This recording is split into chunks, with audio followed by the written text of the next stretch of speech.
Hace los 5 minutos, 21 grados 3 décimas. Qué hermosa noche que estamos viviendo. La verdad que la nota con Diego fue espectacular. Che, a ese video que está ahí en @NGMagaldi de donar órganos salva vida, compartilo. Dale sumate y hacer un retweet nada más a los seguidores que tengas, no importa. Siempre está bueno replicar ese mensaje que dejó Diego para todos nosotros entre emoción y risa. Te dije que hoy tenemos un programa especial. Está tocando Ella está en Caragosa, una excelente banda que está festejando 15 años. Ahora el 3 de diciembre que van a estar en la trastienda los chicos. Y tengo el honor de entrevistar a un tipo que realmente quería charlar con él hace mucho tiempo. Es Daniel Balmaceda. Dani, este es el último libro que se llama Espadas y Corazones, el costado humano de la historia argentina. Es un tipo que es periodista, es colega y que además tiene esa visión de la historia que siempre ha sido destacada, ¿no? En los medios periodísticos y también obviamente en la literatura, como en este libro, y realmente vamos a tener una charla muy rica, sobre todo por lo que estamos viendo en la República Argentina. Bienvenido, Daniel Balmaceda, querido. ¿Qué haces, Dani? ¿Cómo andamos? ¿Bien? ¿Estamos bien? Bien, un gusto. Qué lindo. Un placer enorme, ¿eh? Un placer enorme. Soy presidente. ¿Hay un micrófono abierto? No sé qué se está escuchando. Hay algo abierto, hay un micrófono abierto. Cerrame el micrófono, ahí está. Ah, ve que hubo un micrófono, ahí está. Bueno, che, bienvenido, Dani. Qué placer enorme que estés acá. Igual. Ahora Celeste de Lupita te va a traer un trago. ¿Los historiadores toman? Sí. Sí, obviamente. Sí, hay que tomar un poquito para empezar a recordar, ¿no? Y bueno, pero sirve para tomar envión. Sirve, ¿no? Obviamente. Che, me gusta porque encima estamos ya a horas de vivir algo que va a entrar en la historia Sí, y que claro. seguramente en un par de años te toque escribirlo en un libro. ¿Me puedes dar un contexto, digo, sin hablar, sin entrar en ningún candidato, dame un contexto también de por qué lo que se vive mañana es una situación histórica? ¿Por qué mañana esto, los pibes en la universidad, en la facultad, en la primaria, en la secundaria, lo van a estudiar? ¿Por qué se va a recordar para siempre? ¿Y qué significa para el país esto, no? Fundamental. Nosotros tuvimos muchos presidentes, 50 y pico de presidentes, y sin embargo, Sí. muy pocos mandatos se han concluido como corresponde. Sí. Y más en este periodo, digamos, a partir de 1912 o 1916 más precisamente, cuando se empezó a votar en forma más pura, ¿no? Sí. Con el voto secreto, universal, obligatorio. Y si nos corremos al 51 o al 50, con el voto de la mujer, con la incorporación de la mujer. Bueno, cada vez se perfecciona un poco más esta democracia, que por supuesto vivió un montón de bajos. Sin embargo, vamos a tener que rescatar sobre todo las instituciones. Eso es lo principal. Vos fíjate que tuvimos algunos nombres mucho tiempo atrás, otros nombres ahora, vamos a tener nombres en el futuro, pero lo que tienen que preservarse siempre son las instituciones. El sillón presidencial, el sillón del Porque yo sé que legislador. acá... Pará. Me vas a preguntar por el sillón de Rivadavia. Obvio, mi hermano. A ver, página 182 del libro. Sí. El mito del sillón de Rivadavia. Claro. Bernardino de la Trinidad González Rivadavia, así fue bautizado. Terminó suprimiendo su primer apellido en diciembre de 1813. Empezó a escribir Rivadavia, las dos veces con B corta. Claro, era Rivadavia con B larga primero y con B corta Primero después. era González Rivadavia, primero con B larga y después con B corta, Sí. y él modificó su apellido y lo cambió y lo escribía como nosotros lo escribimos ahora. Celeste, vení, pasá, le vamos a dar un trago a Dani mientras Dale. vamos charlando acá un poquito porque es maravilloso, digo, en este libro vamos a empezar a encontrar un poco estos mitos. Hay un mito, el sillón de Rivadavia. ¿Qué tenemos acá, Celeste? ¿Qué es esto? Whisky y un poco de limón. Whisky y un Bien, poquito de limón. y un poquito de clara de huevo Bueno. como para que salga espuma. Muy bien, Whisky Sour es su nombre. Un whisky Espumita. sour. Gracias a Muy bien. Lupita. No, de nada. Gracias, Celeste, un placer enorme. Bueno, contame esto. ¿Por qué hay un mito en el sillón de Rivadavia? Bueno, porque viste que siempre Sí. se habla del sillón de Rivadavia. En realidad, él llevó sus muebles, cuando fue presidente en 1826, a lo que era el fuerte. El fuerte estaba donde hoy está la Casa Rosada. No había muebles, cada Él uno... llevó sus propios muebles. Obvio, Ahora sí. se llevan los muebles. Ahora, Es ¿viste? al revés, ¿no? No, pero cuando él terminó su gobierno, se llevó sus muebles, eran de su pertenencia, pero sí donó un sillón a la catedral y un sillón o mejor dicho, perdóname, un sillón a la Universidad de Buenos Aires. Sí. En realidad hubo una donación a la catedral, pero fue muy posterior, de la época de Frondizi, 1960. Sí. Bueno. La cuestión es que se dice que ese que llevó Frondizi a la catedral podría ser de Rivadavia. Ahora, en la Casa Rosada, sillón de Rivadavia no hay. No hay. Nosotros le decimos así, pero... Pero no es de él. No. Es más, un sillón de 1826 estaría bastante complicado de ser utilizado en la actualidad, ¿no? Sí.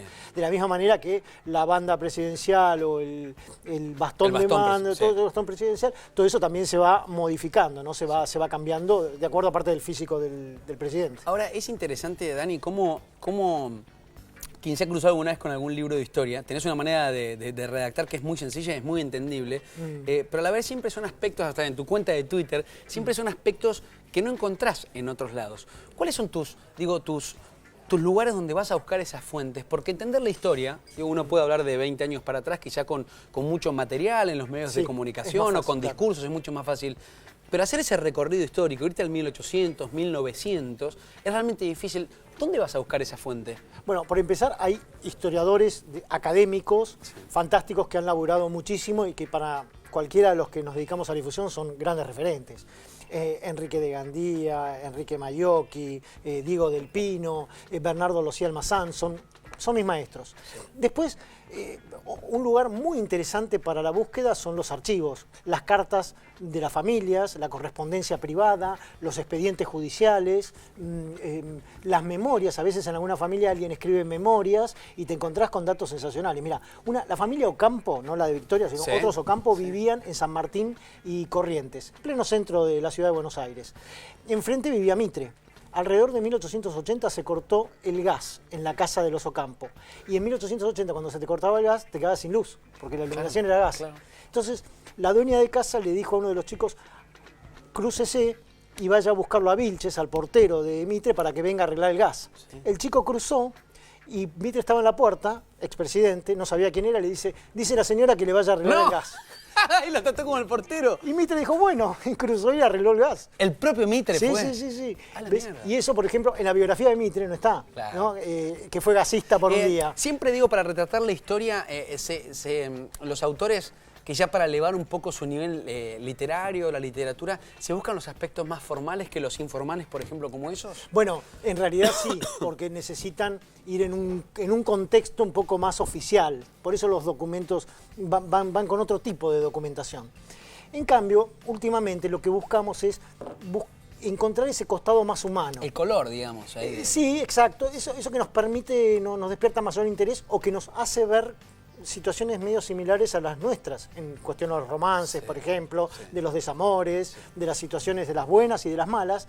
Se empiezan a parecer mucho más los próceres o las figuras del pasado a nosotros. Y eso a veces los hace inclusive más admirables, porque siendo tan parecidos a nosotros han hecho cosas grandiosas. Voy a viajar un poquito a mi tierra natal, a la provincia de San Juan. Dale. No quiero dejar de preguntarte, por ejemplo, por Domingo Faustino Sarmiento. Y yo sé que acá hay una página, espera, 256, si no me equivoco. 256. Sarmiento. Me estás jodiendo que el tipo que escribió Bárbaros, las ideas no se matan también fue consejero matrimonial. Claro, sí, Sarmiento sí. Porque Sarmiento se enamoraba a cada rato. Era un... Sí. Venía a tu programa y se iba enamorado de alguna de las chicas, seguramente. De Celeste, que la tenemos acá. De Celeste todos nos enamoraríamos, así que no. Mira. No es el ejemplo. Guarda, cayó. No es el ejemplo. Celeste. Mirá que te soltera, no tenemos que Silvia, ¿sabés que es Silvia, un piropo? Es un piropo. Las mujeres tienen que entender que si un hombre halaga a otra mujer es porque a su propia mujer lo halaga 10 veces más. Muy bien, por supuesto. Bueno, está la prueba en casa. Y gracias, Magaldi, vamos todavía. Bueno, Sarmiento... ¿Qué diría Sarmiento? Sarmiento aconsejaba situaciones, digamos, un poco complicadas. Es decir, por ejemplo, de no maltratar a la mujer en el sentido de que a las mujeres se les puede decir cualquier barbaridad, decía Sarmiento, pero a la mujer que uno quería preservar, no. Cosa de no generar una situación de desgaste. Tengamos en cuenta, digo, que en esa época, si vamos en el tiempo, la mujer no tenía un solo derecho. No, y justamente había pocos hombres que se ocupaban realmente, que les interesaba a la mujer en un contexto más personal, como por ejemplo Belgrano. Belgrano eran los pocos hombres que escuchaba a las mujeres. En una época en que las mujeres no eran muy escuchadas o no tenían voz, y Belgrano justamente tenía mucha atracción. Las mujeres lo perseguían a Belgrano, lo seguían, les gustaba su forma, sus maneras y sobre todo su pulcritud, porque en aquel tiempo, en 1810, los hombres se ponían un lunes una camisa blanca y se la sacaban el lunes de la semana siguiente y la usaban hasta para dormir. O sea, imagínate lo que era eso. Tufo, divino. Bueno, se bañaban alguna vez por semana. Bueno, justamente Belgrano era muy pulcro y eso las mujeres lo valoraban mucho. Mirá vos. ¿Entendés? O sea, había algunos que le daban bolilla más a lo estético y otros que no. Belgrano era... Exacto, y Sarmiento era muy conversador. con las chicas. De hecho, enamoró a la hija de Vélez Sarsfield, Aurelia Vélez Sarsfield, mucho más joven que él, y eso generó un escándalo porque la mujer... ¿Era el gigoló de la época, digamos, Sarmiento? Bueno, Sarmiento es increíble porque era realmente un hombre bastante feo y sin embargo... La parla que tenía. Mucha parla, exactamente. El chamullator, Sí, digamos. y era muy piletero, es decir, el piletazo se lo tiraba. Se diga. Sí, se tiraba el Mira piletazo. vos, qué loco. ¿Cuál fue la mujer del 1800? Bueno, Si tuviese que quedarte con una. yo te diría que podrían ser... Siempre vamos a caer en María de Todos los Santos, Mariquita, Sí. Sánchez de Thompson, fundamental. Vendría a tu programa a tocar el arpa, ella tocaba bien el arpa, te digo, la banda de aquel Mirá tiempo qué sería lindo San recrear Martín eso, con ¿no? la guitarra, San Martín y Rosas guitarristas, Mira vos. San Martín gran guitarrista. Gran violero. Sí, tocaba ¿En muy serio bien, estás hablando? tocaba muy bien la guitarra, tuvo un profesor en España fantástico, tocaba bien él. Y además tenía una linda voz de barítono, aunque tono andaluz, porque él vivió en Andalucía 30 años, más de Con 30 J años. andaluza, decíamos.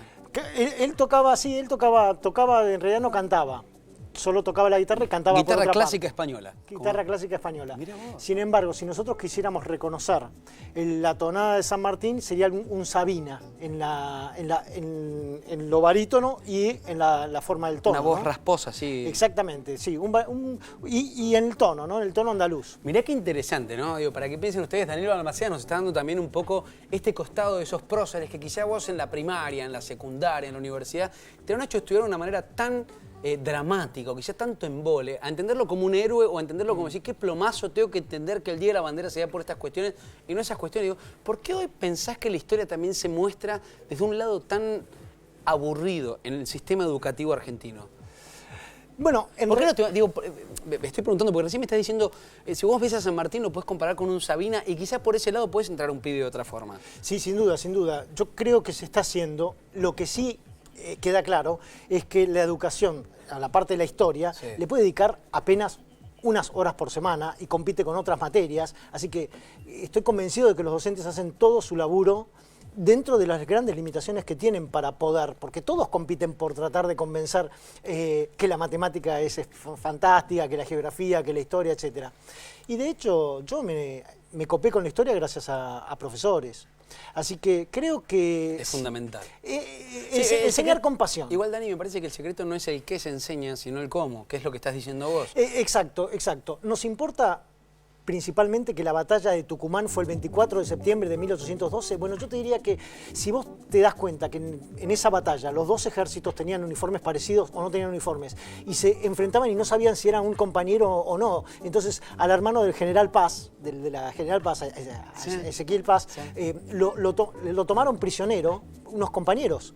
Entonces, Paz se enfrentó a un soldado y le dijo, los dos apuntándose, ¿a qué ejército pertenece? Y el otro soldado dijo al suyo, porque no sabía de qué ejército pertenecía. que haga, hermano? Y obviamente, no me mate. Al suyo, dijo, ¿viste? Cruzó una manga de langostas en medio de la batalla de Tucumán. Los tipos no peleaban en Wimbledon, ¿entendés? Era toda una polvareda, no se veía nada y de repente sentías impactos y pensabas que eran balas. Y eran langostas. Y eran langostas. Mirá qué locura. Bueno, vamos a seguir repasando con Daniel Balmaceda, que hoy nos visita, está tomando un whiskycito Sí, con limón, una linda fundamental. noche. Estas cosas de la historia, ¿no? Quiero saber un poco sobre Manuel Belgrano, quiero saber un poco sobre San Martín también. Quiero que empecemos a desnudar ese color de los personajes históricos que tanto nos han hecho aprender desde manuales. Y quiero entender también esta historia que hemos consumido desde la colonización o la invasión a América, cómo se ve también desde un aspecto al revés, desde América hacia Europa, para hackear un poco la historia, para poder entender un poquito el mundo de una manera distinta, para saber dónde estamos parados hoy. Hacemos una pausa, de verdad, va a ser cortita, es la última pausa creo que tenemos acá en Quien Dijo Que Es Tarde, espero que sea corta, de verdad, porque es una charla realmente linda y estoy agradecido que estemos viviendo esta linda noche hablando de este libro maravilloso de Dani Balmaceda. Acá está, Espadas y Corazones, la historia de otra forma, como lo vemos de esta manera en esta linda noche entre tragos. Pausa y ya venimos, dale.